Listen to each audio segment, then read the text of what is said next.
Bismillahirrahmanirrahim. Assalamualaikum warahmatullahi wabarakatuh. Selamat datang dalam ceramah yang ke-33, episode kedua tentang warisan seorang cucu perempuan. Yang dimaksudkan oleh cucu perempuan adalah anak perempuan dari anak lelaki si mayit. Kita harus pastikan anak perempuan dari anak lelaki si mayit, karena anak perempuan dari anak lelaki si mayit adalah ahli fardu. Di sini kita akan buat 3 latihan tentang warisan cucu perempuan tersebut.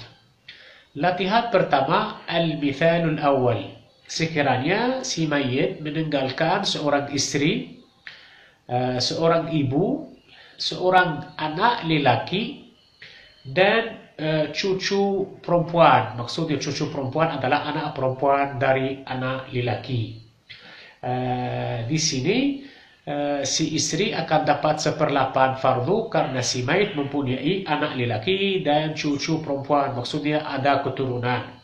Si ibu juga dapat 1/6 karena si mayit mempunyai keturunan. Anak lelaki akan dapat sisa warisan dengan asabah, dan cucu perempuan itu, anak perempuan dari anak lelaki, akan jadi mahjub oleh anak lelaki karena anak lelaki adalah perantara antara cucu perempuan dengan si mayit. Di sini kita pangkal masalah akan jadi 24.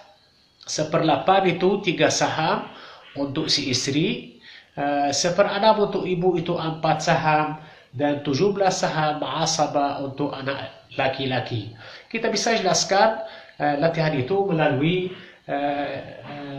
paparan sini. Bermana kita bilang si mayit meninggalkan seorang istri, seorang ibu, ya, dan seorang anak lelaki dan cucu perempuan. Jadi si istri akan dapat 1/8 fardu karena si mayit mempunyai keturunan, ibu akan dapat 1/6 fardu karena si mayit mempunyai anak keturunan, anak lelaki ini akan dapat sisa asabah, dan cucu perempuan ini mahjub karena hubungan si cucu itu dengan si mayit wajib melalui anak ini. Anak ini dapat asabah, cucu perempuan ini anaknya. Cucu ini adalah anak kepada lelaki ini, akan dihalangi oleh anak ini daripada mendapatkan warisan. Latihan kedua, al-mithalul thani. Sekiranya si mayit meninggalkan seorang istri, seorang ibu, anak lelaki dari anak lelaki itu bermakna cucu lelaki, dan cicit perempuan. Kita bisa jelaskan dalam bercerita seperti gini. Ini si mayit, dia meninggalkan cucu lelaki. Ini dia cucu lelaki, maksudnya anak lelaki dari anak lelaki si mayit. Dan dia meninggalkan sama cucu lelaki ini cicit perempuan. Si perempuan ini adalah anak kepada cucu lelaki, anak kepada anak lelaki si mayit. Di sini si istri akan dapat 1/8 sebagai fardu karena si mayit mempunyai keturunan. Si ibu dapat 1/6 fardu juga karena si mayit mempunyai keturunan. Si cucu lelaki akan dapat asabah sepenuhnya, dan dia akan dapat menghalangi cicit perempuan itu, anaknya, daripada mendapatkan warisan. Latihan ketiga, al-mithalul thalith. Sekiranya si mayit meninggalkan seorang istri, seorang ibu, anak perempuan 2, dan seorang anak perempuan dari cucu lelaki dan pakcik kandung. Di sini si istri akan dapat 1/8 sebagai fardu karena si mayit mempunyai keturunan. Si ibu dapat 1/6 fardu juga karena si mayit mempunyai keturunan.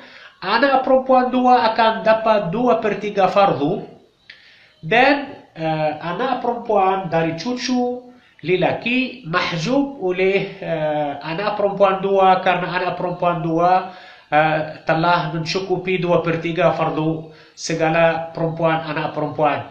Dan si pakcik kandung akan dapat sisa asabah. Jadi pangkal masalah dari 24, 1/8 untuk istri itu 3 saham, 1/6 untuk ibu itu 4 saham untuk ibu, dan 2/3 untuk anak perempuan 2 atau lebih, bermakna 16 saham.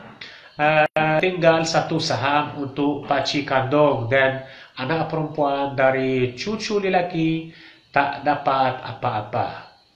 هذا وبالله التوفيق والهداية والسلام عليكم ورحمة الله وبركاته.